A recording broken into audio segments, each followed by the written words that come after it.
Halo teman-teman di seluruh Indonesia, rekan-rekan Elki Pamo Indonesia. Kita jumpa kembali di channel Elki Pamo Indonesia.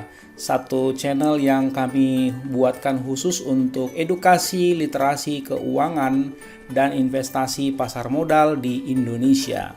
Nah, teman-teman, pada kesempatan yang sangat berbahagia ini, kami mau melanjutkan pelajaran kita dari video yang terakhir ya teman-teman. Ini adalah video yang keempat dari bedah neraca laporan keuangan ya, dari total 5 video yang rencananya akan kami buat. Jadi teman-teman, setelah ini masih ada satu video lagi khusus untuk bedah neraca ya, dalam sesi materi dengan judul Senjata Value Investor untuk mendeteksi saham-saham unggulan, yaitu terampil membaca laporan keuangan layaknya seperti seorang detektif. Baik teman-teman, nah teman-teman seperti biasa jangan lupa ya subscribe, like, share, dan komen ya, supaya teman-teman tidak ketinggalan informasi yang terbaru dan terbaik dari kami yang akan kami sampaikan di dalam channel ini. Oke teman-teman, kami mau menginformasikan juga bahwa setelah selesai bedah neraca, kita akan masuk satu video lagi, yaitu bedah laporan cash flow ya teman-teman. Setelah laporan cash flow, kita akan masuk kepada suatu default framework bagaimana cara menganalisis sebuah saham atau stock screen. Nah, setelah itu nanti kami akan sajikan beberapa contoh-contoh ya, beberapa contoh-contoh cara menilai saham, apakah saham tersebut kemahalan atau sudah termasuk murah. Nah, teman-teman, kami mau sampaikan Anda bisa melakukan request ya. Anda bisa melakukan request saham apa yang mau kita analisa. Nanti teman-teman bisa tuliskan di komennya ya. Baik, teman-teman, mari kita mulai ya, teman-teman. Nah, teman-teman, kalau teman-teman ingat yang namanya neraca ya, beberapa waktu yang lalu kami sudah jelaskan, itu kan seperti ini, ada bagian aktiva di sebelah kirinya dan ada bagian pasiva di sebelah kanannya. Di mana bagian aktiva itu ada yang namanya aset dan di bagian pasiva ada yang namanya liabilitas dan modal atau ekuitas. 3 video yang lalu kita sudah selesai membahas yang namanya aset, yaitu kolom kiri. Nah, mulai video keempat dan kelima ini kita akan membahas sisi pasiva, yaitu kewajiban ya teman-teman, kolom kanan dan juga modal ataupun ekuitas. Sisi kiri ini menjelaskan aset yang digunakan oleh perusahaan dalam menjalankan usahanya. Dan sisi kanan menjelaskan sumber pembiayaan yang dipakai untuk memiliki aset itu.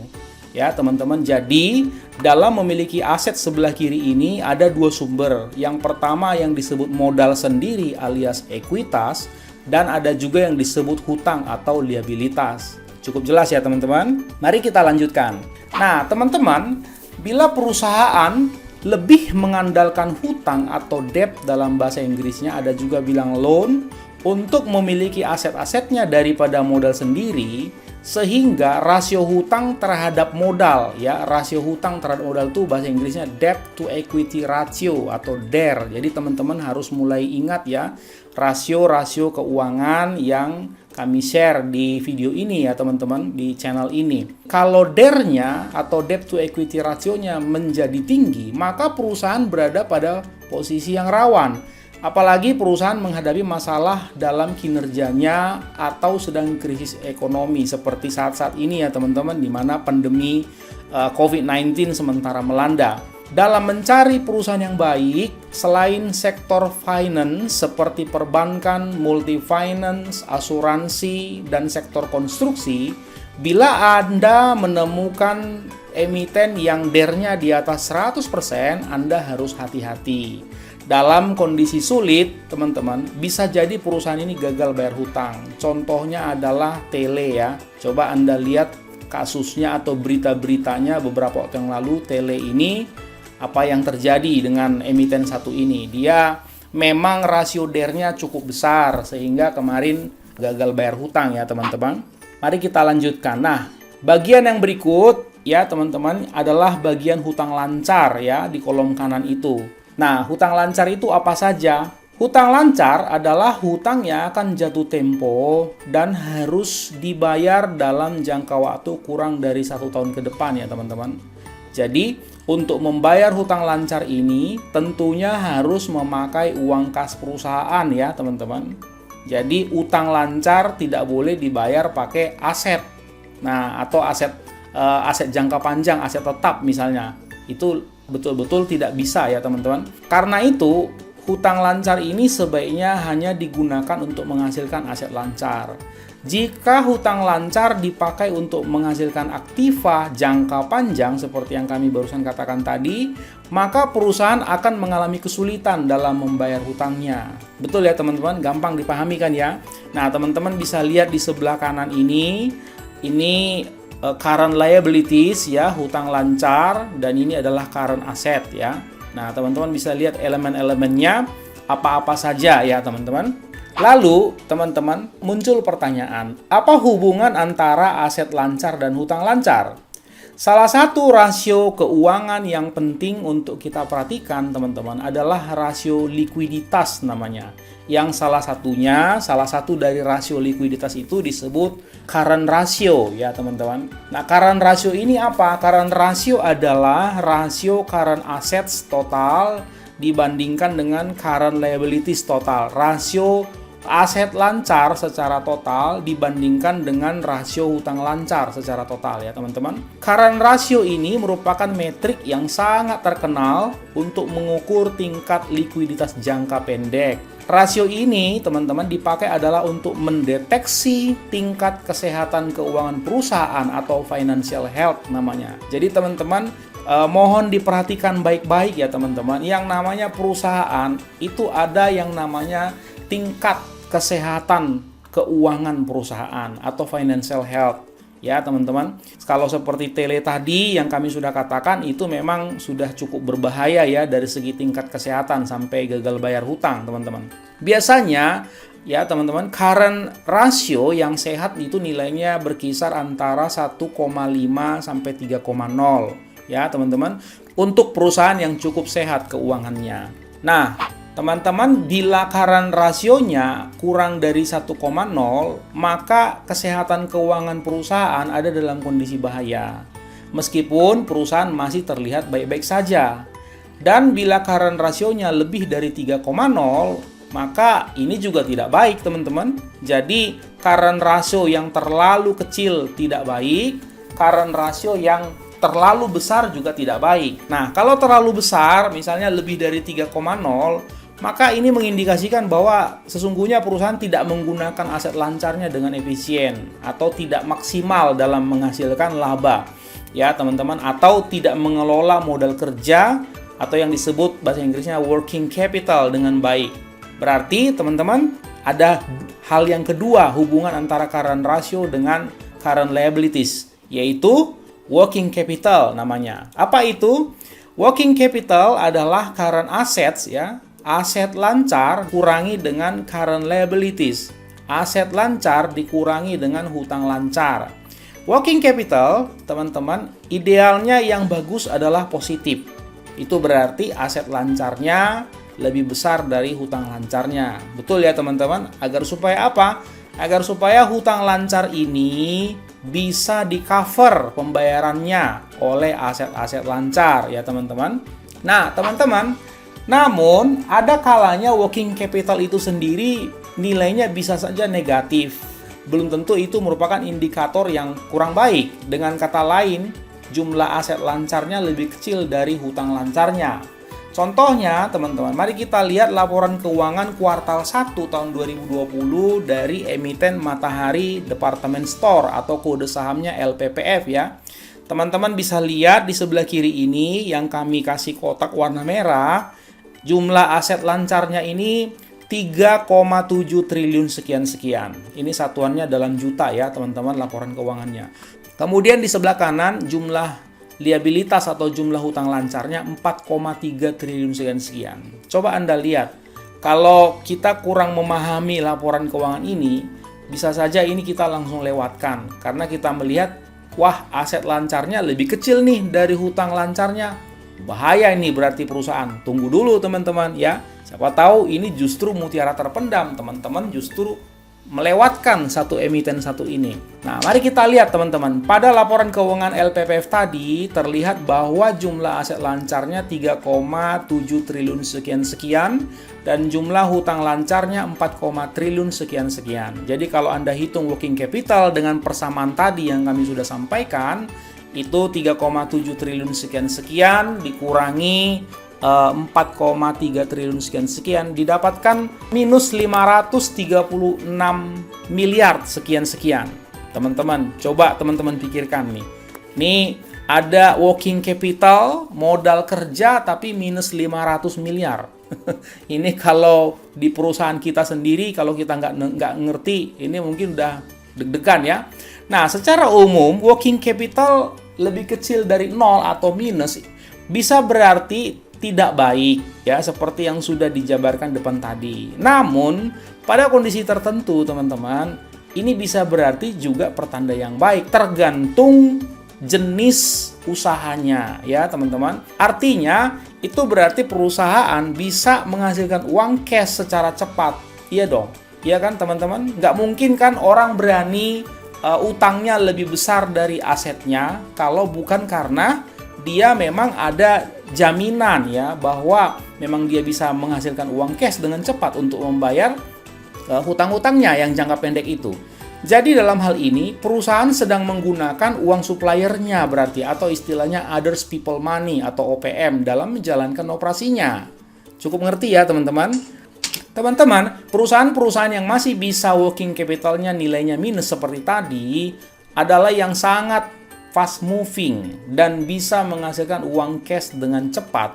Contohnya adalah perusahaan-perusahaan yang bergerak di bidang retailer, grocery store, restoran, ataupun FMCG ya, fast moving consumer goods. Nah, maksudnya perusahaan-perusahaan consumer goods yang sangat kenceng keuangannya. Contohnya Indofood. Nah, itu kan sangat kenceng ya menjual Indomie, teman-teman. Nah, ada sisi positif negatifnya bila menggunakan uang supplier seperti ini, teman-teman, bagi emiten, supaya kita sama-sama mengerti. Sisi positifnya ya, teman-teman, berarti perusahaan menggunakan uang suppliernya, sehingga tidak harus berhutang ke bank dan tidak menggunakan modal sendiri terlalu besar. Jadi dari segi penggunaan modal sendiri efisien. Dan ada tenggang waktu kredit yang diberikan oleh supplier sehingga bisa bernafas. Sisi negatifnya, teman-teman, bila hal itu sampai terjadi bertahun-tahun, bisa membahayakan struktur modal perusahaan dan akan menggerus laba perusahaan juga. Cukup mengerti ya teman-teman, kan setiap kali mereka menggunakan uang supplier, diberi waktu kredit, pasti biasanya ada dikenakan bunga atau kena charge minimal berapa persen begitu ya teman-teman. Nah, teman-teman, bagian berikutnya kita akan bahas masalah hutang dagang, hutang akrual, dan hutang lancar lainnya. Hutang dagang adalah apabila begini kondisinya. Bila perusahaan melakukan pembelian bahan baku, misalnya ya teman-teman, namun tidak langsung bayar cash alias mengkredit. Ini tentu akan dicatat sebagai hutang dagang di sisi pasifa di sebelah kanan. Dengan demikian, kita bisa melihat bahwa hutang dagang ini membiayai persediaan tentunya, yang akan diproses menjadi bahan jadi dan kemudian dijual ke konsumen sehingga menghasilkan uang cash. Setelah menjadi uang cash, baru kemudian bisa dipakai untuk membayar hutang dagangnya. Nah, ini teman-teman disebut siklus usaha ya. Dari uang cash, kemudian proses, akhirnya menjadi uang cash lagi, sehingga hutang bisa dibayar. Itu disebut siklus usaha. Cukup jelas ya teman-teman? Mari kita lanjutkan ya. Pembayaran secara termin seperti itu akan menguntungkan perusahaan daripada harus hutang ke bank sehingga membayar bunga bank. Cukup jelas ya teman-teman? Nah, teman-teman, selain hutang dagang, di dalam pasifa lancar ini termasuk pula ada hutang akrual. Nah, apakah itu kira-kira teman-teman? Kita lihat lagi laporan keuangan Indofood ya, ICBP kuartal 1 2020 ya. ICBP. Nah, coba Anda perhatikan ya teman-teman, liabilitas jangka pendek ini atau hutang lancar yang kami beri warna merah kotaknya, ini ada tulisan beban akrual sebesar 1,6 triliun sekian-sekian. Nah, ada ya teman-teman. Jadi, prinsip akrual adalah prinsip pengakuan biaya atau pendapatan yang dilakukan dalam periode yang mendapat manfaat dari pendapatan dan biaya tersebut. Maksudnya gimana sih? Mungkin teman-teman bingung. Begini, akrual teman-teman artinya penerimaan dan pengeluaran yang dicatat atau diakui ketika transaksi terjadi, bukan ketika penerimaan uang kas. Jadi itu dua hal yang berbeda ya teman-teman. Untuk transaksi tersebut sudah diterima atau dibayarkan. Misalnya begini, perusahaan ada kewajiban membayar bunga hutang yang jatuh tempo pada setiap tanggal 15 tiap bulannya. Maka pada akhir bulan Desember misalnya ya, contoh tanggal 31, ketika menyusun laporan tahunan ya teman-teman, meskipun pembayaran bunga berikutnya adalah tanggal 15 Januari ya, maksudnya uang cashnya akan dibayarkan tanggal 15 Januari, tapi kan sebagian dari beban bunga tersebut, yaitu periode tanggal 15 sampai 31 Desember, itu harus turut dibebankan teman-teman di dalam laporan akhir tanggal 31 Desember itu. Nah, pencatatan bunga ini akan menimbulkan yang disebut hutang beban akrual. Nah, teman-teman, untuk memperjelas, coba teman-teman lihat kotak di sebelah kanan ini, tabel di sebelah kanan ini yang kami sudah buat ya. Prinsip di dalam accounting atau penyusunan laporan keuangan yang dilakukan pihak pengelola keuangan ada dua, ada cash basis dan ada accrual basis. Kalau cash basis teman-teman, itu penjualan ya, revenues recognized when cash is received and expenses are recorded when cash is paid. Jadi penjualan itu diakui ketika uang cashnya diterima, itu kalau berbasiskan cash ya. Dan ya, ini penjualan, dan pembelanjaan berarti pembelian itu dicatat ketika dibayarkan ya pakai uang cash. Itu prinsip cash. Tapi ada prinsip accrual teman-teman. Revenues are recognized when earned and expenses are recognized when incurred. Artinya penjualan diakui ketika transaksi sudah terjadi. Dan pembelian juga diakui ketika peristiwa itu sudah terjadi, walaupun uangnya secara cash belum ditransfer atau dibayarkan. Cukup jelas ya teman-teman? Nah, mari kita lanjutkan ya. Nah teman-teman, apa sih pentingnya kita melihat masalah beban akrual tadi? Jadi ini teman-teman, sebetulnya beban akrual ini adalah kunci untuk mendeteksi hutang. Ya, maksudnya dapat dilihat apakah perusahaan ini cukup disiplin dan tepat waktu dalam membayar hutangnya atau suka telat. Begitu ya teman-teman.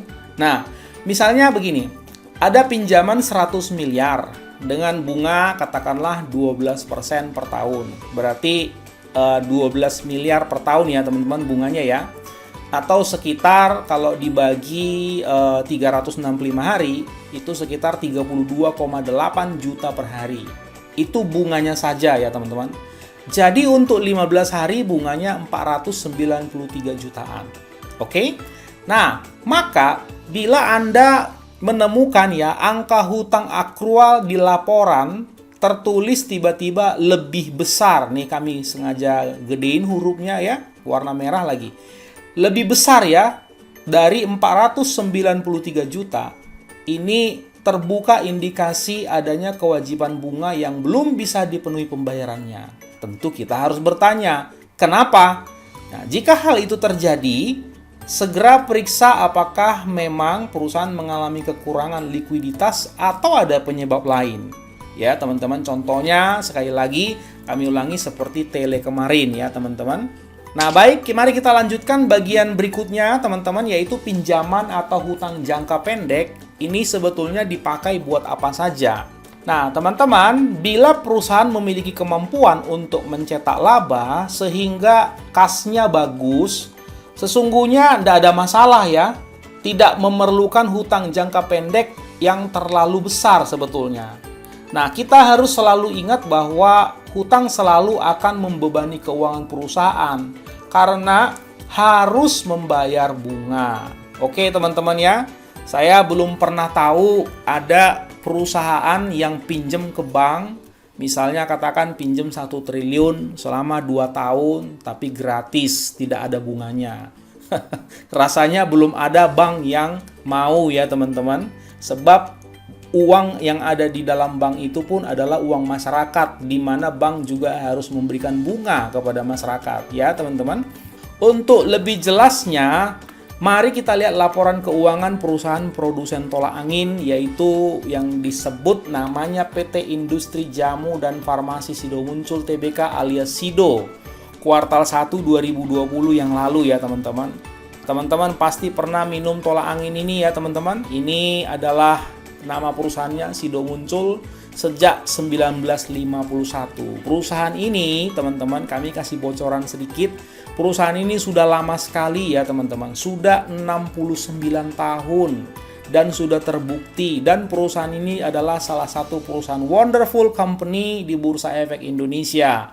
Hanya saja sayangnya memang harga saham perusahaan ini pun sudah mahal sekali teman-teman. Oke ya, mari kita lanjutkan. Seperti ini kira-kira neracanya Sido Muncul, teman-teman. Kalau teman-teman bisa, silakan download dari website Bursa Efek Indonesia ya, seperti yang kami sudah ajarkan beberapa waktu yang lalu. Jangan lupa kuartal 1 2020 ya, teman-teman. Nah, di sebelah kiri Anda bisa melihat seperti ini, teman-teman. Coba Anda perhatikan total aset lancarnya. Ini yang 1,9 triliun sekian-sekian aset lancar. Kemudian coba Anda lihat hutang lancarnya hanya 382 miliar sekian-sekian.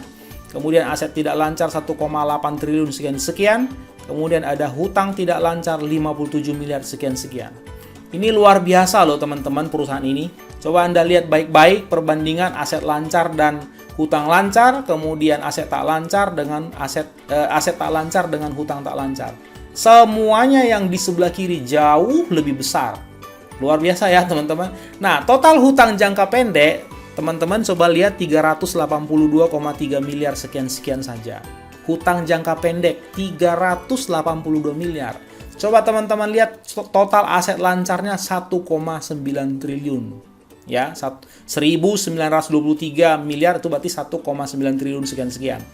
Bahkan teman-teman, uang kasnya saja 1 triliun sekian-sekian ini kalau dia keluarkan semua kemampuannya, teman-teman, dia bisa menutup dalam sekejap. Ini yang namanya semua hutang jangka pendek dan semua hutang jangka panjang. Coba Anda lihat, teman-teman. Uang cash perusahaan 1 triliun, total utang hanya 400 miliar. Tidak ada masalah ya, teman-teman. Nah, itu ciri-ciri wonderful company. Jadi seperti yang kami tadi bilang, total utang jangka pendek 382,3 miliar saja. Aset lancarnya 1,9 triliun, uang kasnya saja 1 triliun lebih. Artinya, teman-teman, hutang jangka pendeknya itu hanya 19,9% dari total aset lancarnya. Tidak berarti apa-apa itu, teman-teman, kalau hutang hanya 10-20%. Bahkan ada emiten kami pernah menemukan di Bursa Efek Indonesia ini, teman-teman, hutangnya di bawah 10%. Wah, luar biasa ya, teman-teman. Itu tidak perlu pusing kalau kondisi lagi seperti ini.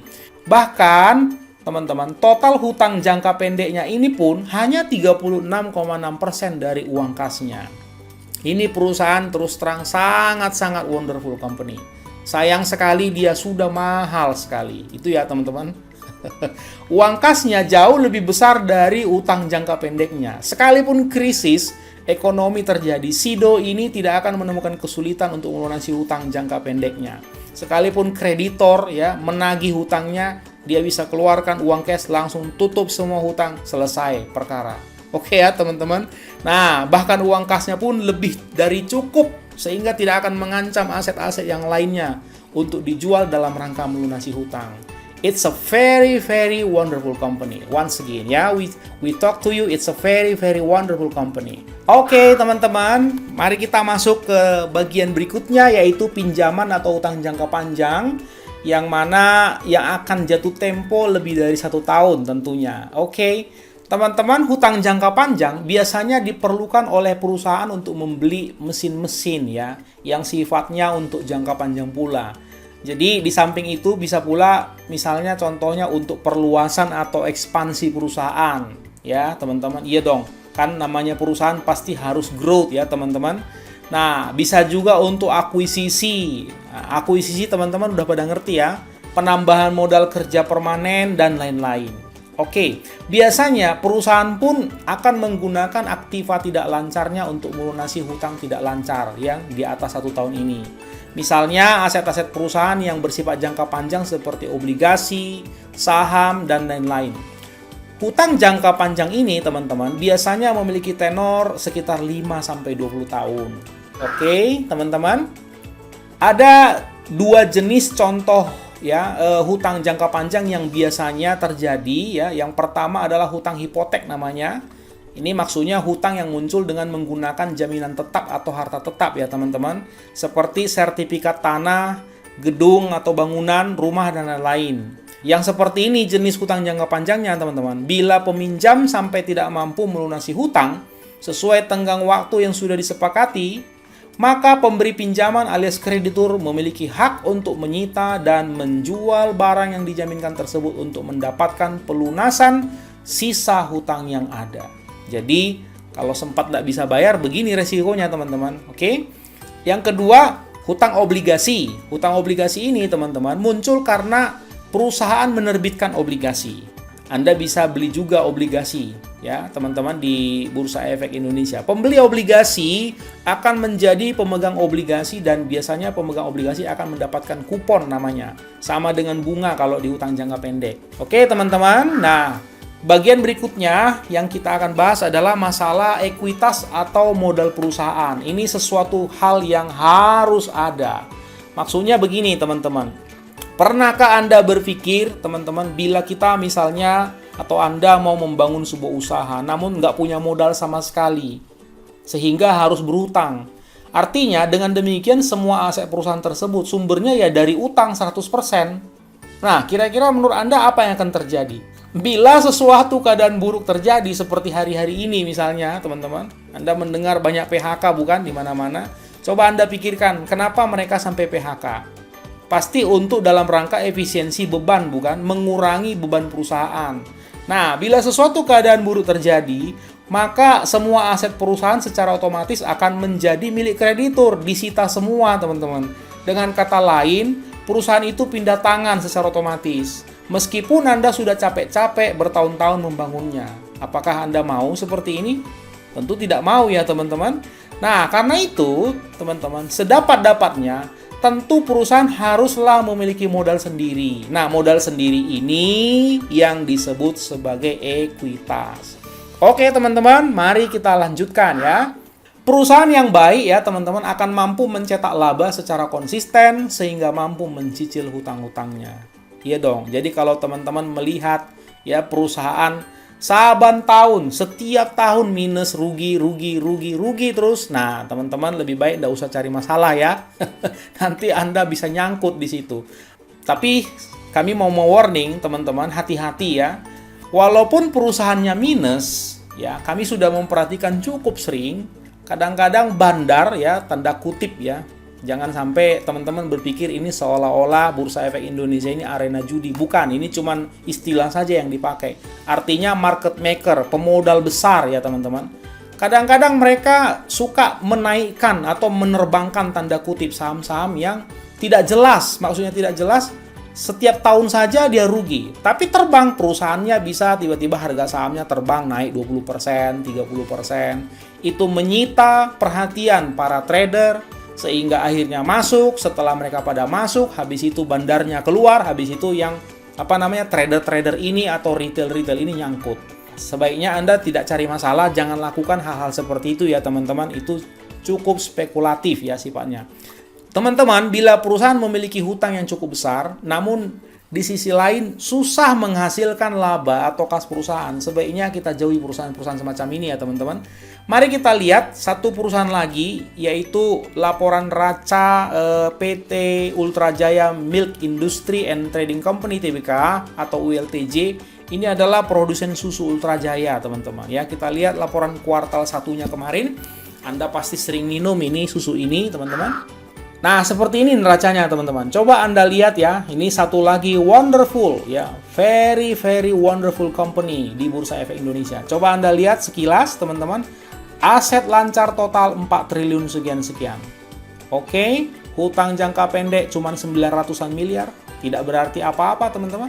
Kemudian aset tidak lancar 3,1 triliun. Oke. Kemudian coba Anda lihat hutang jangka panjang cuma 104 miliar. Nah, coba Anda lihat teman-teman, jumlah total hutangnya saja ini 1 triliun saja. Jumlah uang cashnya saja 1,8 triliun. Artinya, kalau mereka mau sebetulnya mereka bisa tutup semua ini yang di sebelah kanan ini. Betul nggak teman-teman? Nah, ini perusahaan yang luar biasa. Sayangnya, ya perusahaan-perusahaan begini biasanya teman-teman, ini banyak sekali dikejar orang. Jadi perusahaan ini harga sahamnya pun sudah mahal ya teman-teman. Nah, Ultra Jaya ini yang seperti ini model perusahaannya teman-teman. Ini disebut memiliki neraca yang sangat kuat. Hutang jangka panjangnya cuma 104 miliar, sedangkan uang cashnya aja itu 1,8 triliun. Bahkan uang cashnya pun bisa melunasi total utangnya seperti yang kami katakan tadi. Jadi no problem ya teman-teman. Nah, mari kita lanjutkan teman-teman. Pada bagian aset tidak lancar tadi, Ultra Jaya memiliki investasi jangka panjang. Coba kita mundur sebentar ya, teman-teman. Mari kita lihat. Ini ada aset tidak lancar. Anda perhatikan ini kursornya yang kami buat ini, teman-teman. Coba lihat. Oke, di bawah ini ada investasi dalam obligasi pemerintah. 834 miliar sekian-sekian. Oke teman-teman, investasi jangka panjang. Utang jangka panjangnya teman-teman tadi yang kami sudah katakan 104 miliar. Utang jangka panjang. Sementara investasi jangka panjang 800 miliar sekian-sekian. Jadi investasi jangka panjang dibandingkan hutang jangka panjang itu pun hutangnya tidak memiliki arti apa-apa teman-teman. Jadi sangat kecil ya. Jadi Ultra Jaya ini teman-teman keuangannya sangat sehat dan tidak akan menemui masalah yang berarti dari dampak hutang.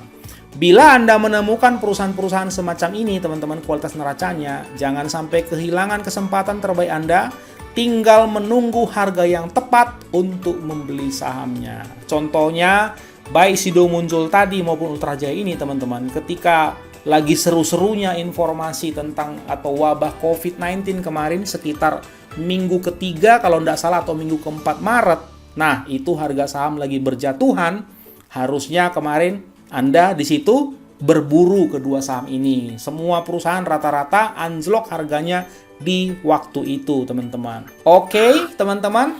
Terima kasih banyak ya sudah menonton video kami. Ini kami ulangi sekali lagi, teman-teman. Ini adalah video keempat dari 5 video. Masih ada 1 video yang terakhir untuk bedah neraca. Kemudian setelah itu kita akan bahas materi cash flow statement, baru kemudian kita mulai masuk ke langkah-langkah pemilihan sahamnya. Terima kasih banyak sudah menonton video kami ya teman-teman. Jangan lupa kami ingatkan kembali subscribe, like, and share, dan nyalakan loncengnya supaya teman-teman sekalian mendapatkan video-video update terbaru yang terbaik dari kami. Terima kasih dan salam sukses untuk Anda sekalian.